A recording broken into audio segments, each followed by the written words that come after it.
Welcome to today's Explainer. We're diving into a story that starts in absolute, unimaginable darkness and ultimately leads us back out into this incredibly powerful, blinding light. We're looking at a narrative that confronts one of the absolute harshest realities of our world, yet somehow reveals the completely indomitable nature of the human spirit. This is the story of Nada Itrab. It's a deep dive into survival, courage, and ultimately transformation.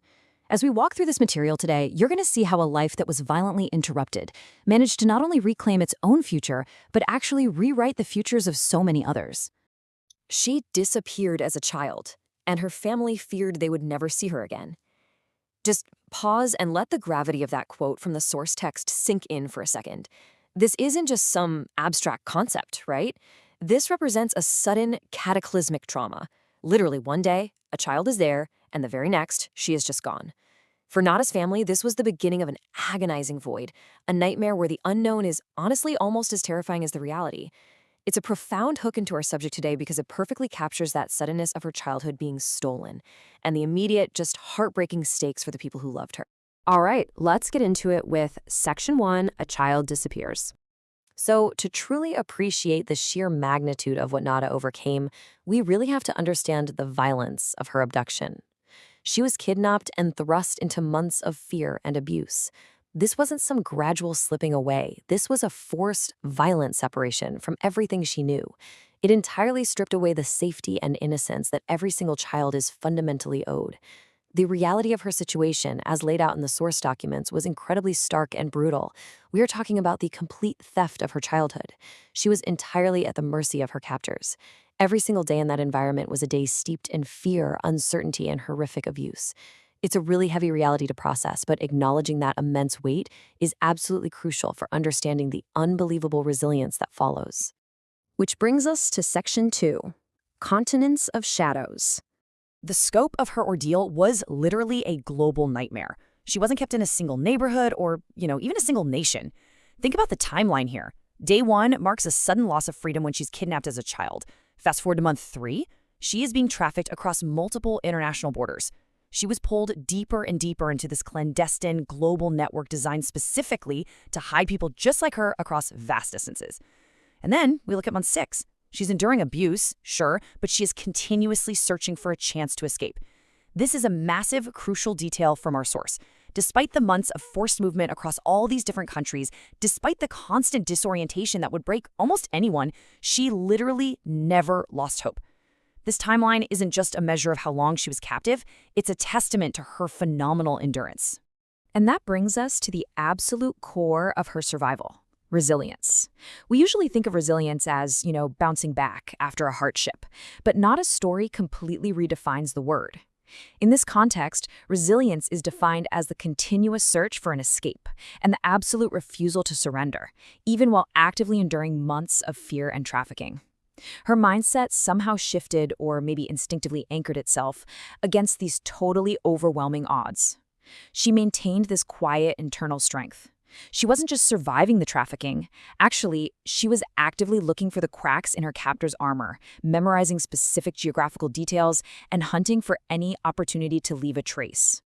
Now, what's really fascinating is how this unfolds in Section 3, Dismantling the Network. How this deeply personal, internal resilience suddenly crashes into a massive external investigation it's truly incredible. Let's break down the exact sequence of events. Step 1. Nada maintains immense courage. That internal flame she kept alive, that was the prerequisite for absolutely everything else. Step 2. International investigators use her clues to locate her.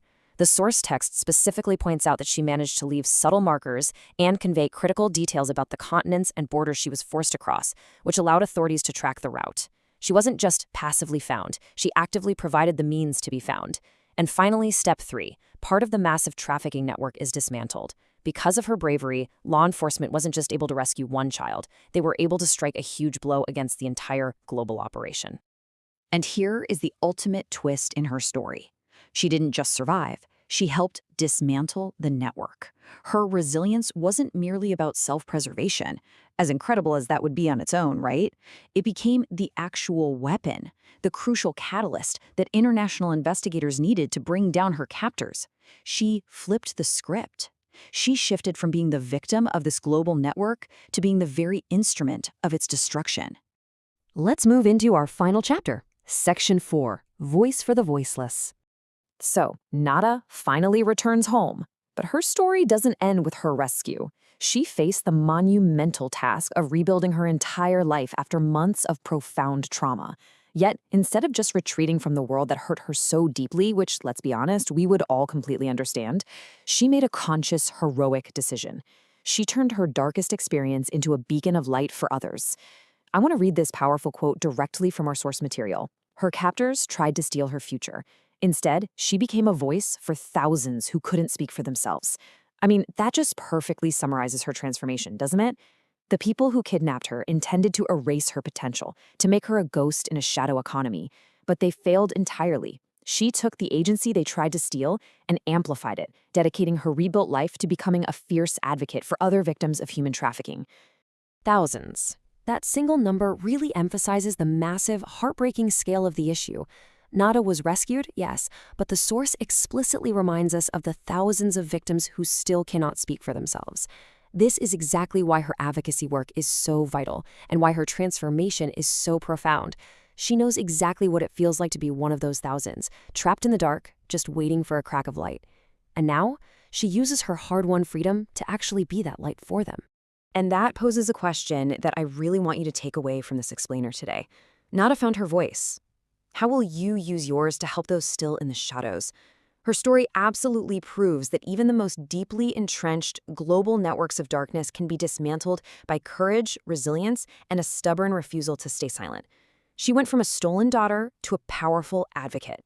So, as we wrap up our analysis of this source material today, I'll leave you with that thought. What can we do, armed with this knowledge, to shine a light into the shadows in our own way? Think about that for a bit. Keep learning, keep questioning, and for sure keep using your voice.